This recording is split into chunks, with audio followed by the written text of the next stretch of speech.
ये चैनल केवल मनोरंजन के उद्देश्य से है। हम किसी भी आध्यात्मिक या अंधविश्वासी गतिविधियां का समर्थन नहीं करते।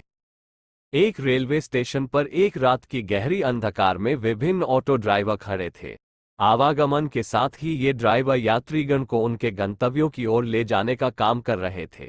जैसे जैसे रात बढ़ी, ज्यादातर ड्राइवर अपने घरों की तरफ रवाना हो गए, जिसके परिणामस्वरूप घाट स्टेशन पर सिर्फ थोड़ी भीड़ बची। इसी दौरान एक ऑटो ड्राइवर नमन ने भी अपनी आवागमन की तैयारी की। वह भी ड्राइव करके घर जा रहा था, लेकिन फिर उसे याद आया कि एक पैसेंजर ट्रेन की आवागमन का समय है। इसके बाद नमन और कुछ और ऑटो चालक ट्रेन की प्रतीक्षा में रुक गए। जब रात बढ़ती चली गई तो बादलों ने आसमान को काले चादर से ढक दिया, जिससे चांद की किरणें समाप्त हो गईं। अचानक ही बादल गरजने लगे और बिजलियां चमकने लगीं, जिसके चलते आवागमन बिल्कुल अंधकार में हो गया।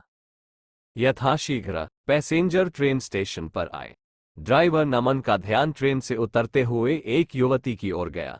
उसके कंधे पर एक बैग और हाथ में एक सूटकेस था।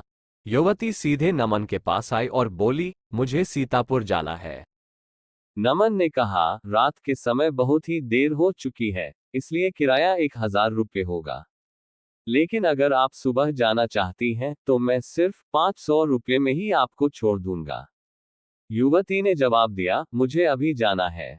युवती ने कहा, मैं आपको अभी 500 रुपये देती हूँ क्योंकि मेरे पास अभी सिर्फ 500 रुपये ही है। मैं आपको घर पहुंचकर बाकी के पैसे दे दूंगी। विजय ने उसके प्रस्ताव को स्वीकार किया और बोला, मैडम आप ऑटो में बैठिए। कुछ ही देर में नमन ने युवती को उसके गंतव्य के पते पर पहुंचा दिया। युवती ऑटो से उतरते ही जल्दी से अपने घर की ओर चली गई और विजय से कहा कि मैं आपको बाकी के 500 रुपये देने आती हूँ। नमन करीब आधे घंटे जितना इंतजार करता रहा, किंतु वो युवती नमन को पैसे देने के लिए नहीं आई। अब नमन ने सोचा कि मुझे देर हो रही है, क्यों ना मैं उस युवती के घर पे जाकर पैसे ले लूं। वो उसके घर चला गया। घर का दरवाजा एक बुढ़िया ने खोला। नमन ने उससे कहा कि एक मैडम यहाँ ऑटो से आई थी, उन्हें मुझे मेरे 500 रुपये देने हैं। वो अब तक पैसे लेकर बाहर नहीं आए। बुढ़िया ने हैरानी से पूछा, कौन मैडम? यहाँ तो मैं और मेरे पति के अलावा और कोई नहीं रहता है। हाँ, मेरी बेटी पहले रहती थी, लेकिन वो 3 सालों से यहाँ नहीं रह रही है। नमन बोलने लगा, क्यों, अब वो कहाँ रहती है? मैंने शायद आपकी ही बेटी को यहाँ तक छोड़ा है। आप एक बार अच्छे से देखिए। बातों ही बातों में विजय की नज़र सामने दीवार पर गई। वहां उसी लड़की की तस्वीर लगी हुई थी, जिसे वो ऑटो में बैठाकर लाया था।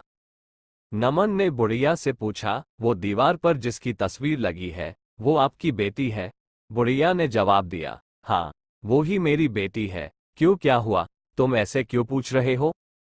जवाब सुनते ही नमन बोल पड़ा, माताजी, मैंने कहा था न कि मैं आपकी बेटी को ही घर लाया हूं।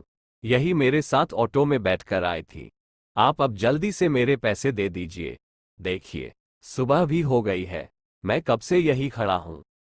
बुढ़िया ने दुखी मन से कहा, बेटा, ऐसा नहीं हो सकता। हाँ, ये मेरी बेटी है, लेकिन 3 साल पहले ये ट्रेन के नीचे आकर मर चुकी है। इसे तुम कैसे घर ला सकते हो? ये सुनते ही नमन के होश उड़ गए। वो तेजी से वहां से भागा। जैसे ही वो ऑटो के पास पहुंचा तो देखा कि उसकी सीट में 500 रुपये रखे हुए थे। उसने वो पैसे भगवान के सामने रखे और मंत्र का जाप करते हुए आगे की ओर बढ़ गया। उसके मन में हुआ कि आज तो सवारी बैठाने और पैसेंजर ट्रेन के लालच में मेरी जान जाते जाते बची है। उस दिन से नमन ने रात को ऑटो चलाना ही बंद कर दिया। वो सिर्फ दिन के समय सवारी लाता व ले जाता और रात को घर में आराम से सोता है। मॉरल, दिन में काम करने के साथ ही रात को आराम करना भी उतना ही जरूरी होता है। कभी कभी हमें ज्यादा लालच भारी पड़ सकता है।